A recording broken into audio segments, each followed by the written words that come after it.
نحمده ونصلي على رسوله الكريم اما بعد فاعوذ بالله من الشيطان الرجيم بسم الله الرحمن الرحيم والذين هم للزكاة فاعلون صدق اللہ العظیم۔ اسلام کے بنیادی ارکان 5 ہے۔ شہادت اللہ الہ الا اللہ، اس بات کی گواہی دینا کہ اللہ کے علاوہ کوئی عبادت کے لائق نہیں، اور محمد صلی اللہ علیہ وسلم اللہ کے رسول ہے۔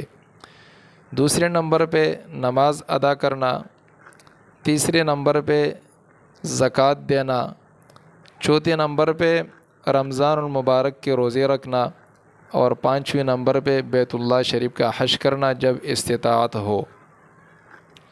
اب اسلام کا تیسرا اہم رکن جو کہ زکوٰۃ ہے، اور اس کے متعلق لوگ غافل ہے اس سے، کیونکہ جو نماز ہے، نماز سب کو پتہ ہے کہ دن میں 5 نمازی فرض ہے، اور ان کے اوقات کیا ہے، ان کے رکعتوں کی تعداد کیا ہے، اس میں کیا پڑھنا ہے، یہ سب کو پتہ ہے، لیکن زکوٰۃ کے متعلق لوگ اس سے غافل ہے۔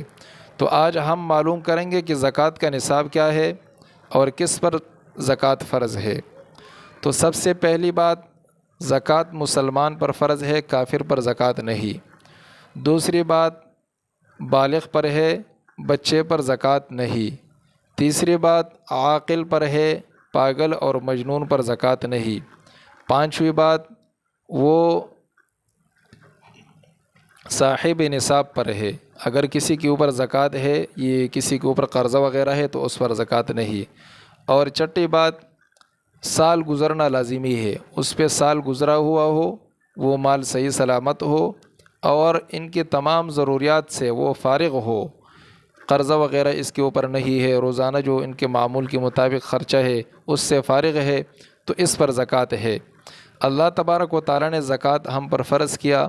اب اللہ نے جو ہمیں مال دیا ہے اس میں سے تھوڑا سا حصہ اللہ تبارک و تعالیٰ نے ہم سے مانگا کہ آپ کے اوپر زکوٰۃ ہے، آپ پورا سال اس مال کا گزر جائے، آپ کے پاس مال ہے اور وہ مال آپ کی ضروریات سے فارغ ہے، آپ کے اوپر قرضہ نہیں ہے، تو یہ مال اللہ تبارک و تعالیٰ نے جو دیا ہوا ہے اس میں سے تھوڑا سا حصہ آپ اللہ کو دے دیں، تو اللہ تبارک و تعالیٰ آپ کے مال کو بڑھائیں گے بھی، اس میں مزید ترقی عطا کریں گے۔ حدیث شریف میں آتا ہے، جو شخص زکوٰۃ ادا نہیں کرتا، اب یہ جو زکوٰۃ کا مال ہے یہ دوسرے مال کے ساتھ جب مل جاتا ہے تو اس کو خراب کر دیتا ہے، اس کو فاسد کر دیتا ہے، کیونکہ دوسرے حدیث میں ہے کہ یہ جو زکوٰۃ کا مال ہے یہ آپ کے مال کا میل کچیل ہے، تو لازمی بات ہے جب یہ میل کچیل یہ دوسرے مال میں جا کے شریک ہوگا تو اس مال کو بھی خراب کرے گا۔ تو ہم سب کو چاہیے کہ ہم اللہ تبارک و تعالیٰ نے جو ہمارے اوپر زکوٰۃ فرض کیا ہے اس کو ہم ادا کریں۔ اب زکوٰۃ کا نصاب کیا ہے، کس طرح ادا کریں گے؟ تو ایک ہے سونا، چاندی اور نقدی مالی تجارت، جو اس وقت رائج ہے اور اس زمانے میں لوگوں کے پاس یہ چیزیں ہوتی ہے، یہ چل رہی ہے، تو اس کے متعلق بات ہوگی۔ سونے کا نصاب کیا ہے؟ تو 7.5 تولہ سونا کسی کے پاس ہو جس کے مقدار 87.5 گرام ہے، اگر یہ کسی کے پاس ہے تو اس کے اوپر زکوٰۃ ادا کرنا لازمی ہے اس کو۔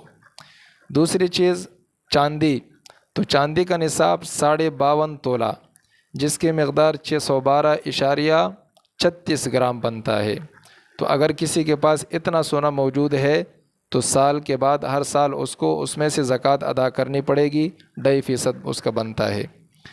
ایک تیسری چیز نقد رقم یا مالی تجارت، تو اس کا نصاب کیا ہوگا؟ کیونکہ ایک ہے سونے کا نصاب، ایک ہے چاندی کا نصاب۔